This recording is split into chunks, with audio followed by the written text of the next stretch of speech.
ఈరోజు తిరుపతిలో జరిగిన ఈ ఘటన, ఈరోజు తిరుపతిలో జరిగిన ఈ ఘటన రాష్ట్ర చరిత్రలో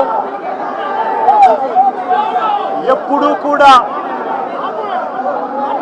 తిరుపతిలో ఇలా స్టాంపేడ్ అయి, ఇలా తొక్కిసలాటై తిరుపతిలో మనుషులు చనిపోయిన పరిస్థితులు, ఘటన గతంలో ఎప్పుడూ కూడా జరగలేదు. గతంలో ఎప్పుడూ కూడా మనం చూడలేదు.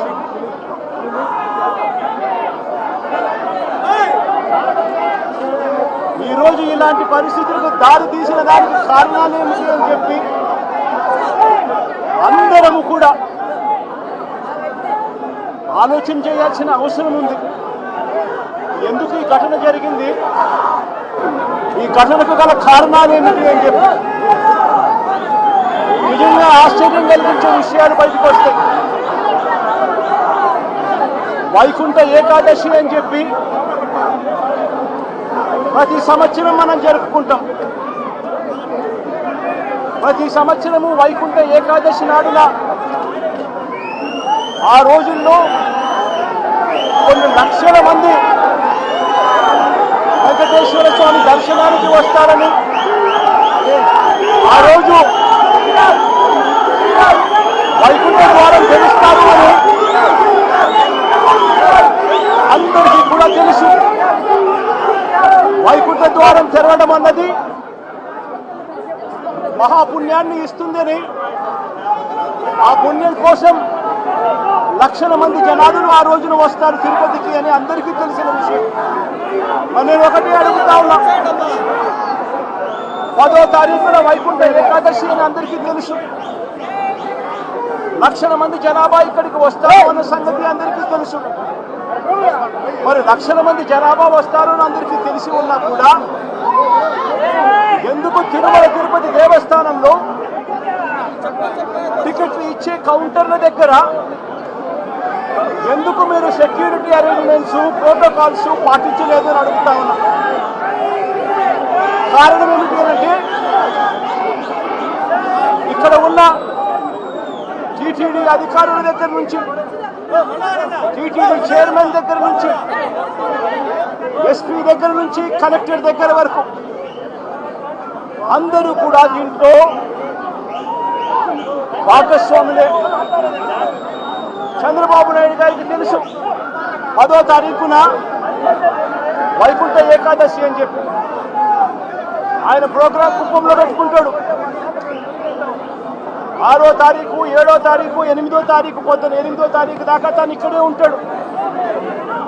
తాను కుప్పంలో ఉన్నాడు అని చెప్పి మొత్తం పోలీస్ డిపార్ట్మెంటు, ఈ జిల్లానే కాకుండా తిరుపతి జిల్లాకు సంబంధించిన పోలీసులు అందరూ కూడా చంద్రబాబు నాయుడు గారిని ప్రసన్నం చేసుకునే దానికోసం కొనుక్కుపోతారు. 6వ తారీఖు, 7వ తారీఖు, 8వ తారీఖు మధ్యాహ్నం దాకా చంద్రబాబు నాయుడు గారు ఇక్కడే ఉంటారు. చంద్రబాబు నాయుడు గారు మధ్యాహ్నం 8వ తారీఖు మధ్యాహ్నం కానీ ఇక్కడి నుంచి బయలుదేరిపోతారు. 8వ తారీఖు రాత్రి 8:30 గంటలకు టికెట్లు ఇచ్చే కార్యక్రమం జరిగేటప్పుడు ఈ ఘటన జరుగుతుంది. నిజంగా పోలీసులందరూ కూడా చేయాల్సింది ఏమిటి? ఇన్ని లక్షల మంది వస్తారు అని తెలిసినప్పుడు, చంద్రబాబు నాయుడు గారి పర్యటన కూడా అటువైపున ఉంది, కుప్పంలో ఉంది అని తెలిసినప్పుడు ప్రత్యామ్నాయ అరేంజ్మెంట్స్ చేసుకోవాల్సిన అవసరం ఉందా లేదా? కానీ ఎలాంటి ప్రత్యామ్నాయ అరేంజ్మెంట్స్ చేసుకోలేదు. అందరూ కూడా చంద్రబాబు నాయుడు గారి పర్యటనలో నిమగ్నమయ్యారు.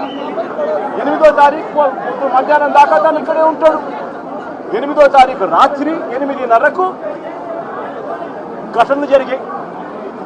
ఎందుకు ఈ ఘటనలు జరిగాయి అంటే ప్రోటోకాల్ ఎక్కడా కూడా లేదు. అందరినీ కూడా నేను ఇక్కడికి వెళ్ళి అడిగితే పద్మావతి పార్క్లో ఒక సెంటర్, పద్మావతి పార్క్ ఎదురుగా ఒక సెంటర్, ఏం సెంటర్ కాదు బైరాగిపట్నం కౌంటర్, బైరాగిపట్టడి కౌంటర్కి ఎదురుగా పార్కులో పొద్దున 9 గంటల నుంచి మనుషులను అక్కడే క్యాంప్ చేయించారు, మనుషులందరినీ కూడా అక్కడే పార్క్ చేయించారు. 8:30 రాత్రి పార్క్ గేట్లు తెరిచారు. కౌంటర్ లైన్లో నిలబడండి అని చెప్పి గేట్లు తెరిచారు. వెంటనే అందరూ పరిగెత్తుకుంటూ పోవడం, తోపిసలాట జరిగింది. Subscribe to Social TV Telugu for more videos. Hit the bell icon for faster updates.